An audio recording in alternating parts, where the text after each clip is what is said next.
Most of you are wondering why, as a lefty, I had the rifle here, and I lowered it here, and the handgun came up, and then the long gun came up, and I did what I needed to do. As opposed to, I mean, some of you didn't even realize what it was that you were looking at. So let me show you what it is. Left-handed people typically don't wear their sling on this side. They typically don't wear their sling on the side with their sidearm, because the mentality is you want to lower the gun to this side so that there's nothing in the way of drawing. But guess what, guys? You're in control of that long gun anyways. And notice how my hand instinctually, whatever you want to say, went to the stock, because it allows me to put it right where it needs to be, and then I gain control of the weapon.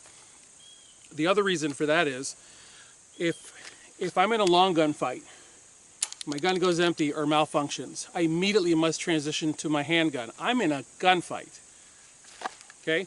So this is the worst weapon to have in the middle of a gunfight, right? Doesn't matter if it's a handgun fight, a long gun fight, a shotgun fight, doesn't matter. If I am relegated to a handgun and any type of a firearm fight, I'm screwed.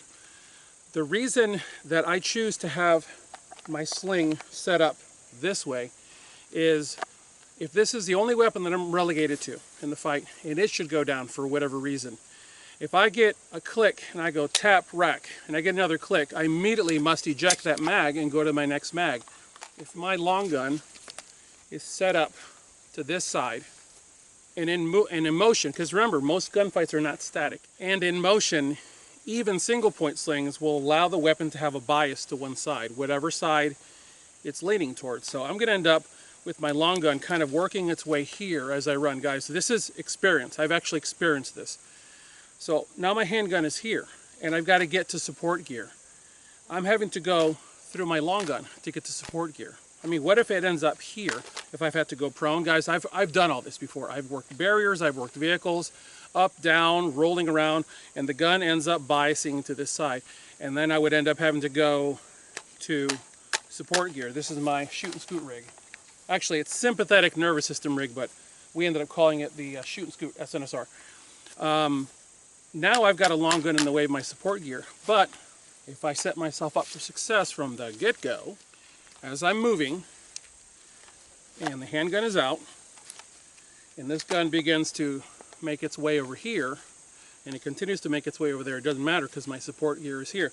My support gear for handgun is here because I'm left-hand dominant, right-hand support. So all my support gear for my handgun is always exposed, which is why my long gun is biased to the opposite side. Which, by the way, guys, is the reason that I designed, Daniel Basham and I designed the single point sling to actually be an ambidextrous piece of equipment.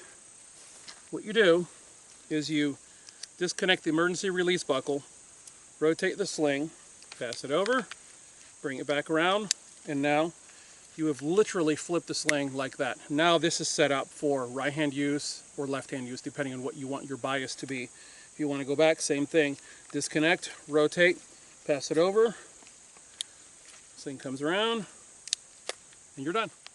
It is a very simple setup for a reason. It's a fighting sling, it's not a carrying sling. You can carry with it, okay? You guys have seen me do this before. Guys, the single point sling is a design that was meant for fighting. It was meant for fighting and very little carrying. Anyways, that's the reason my setup is the way that it is. If you guys have any questions, feel free to shoot them to me in the comment section. As always, I thank you guys for watching. God bless you all. Get those guns out and practice. Have a good one.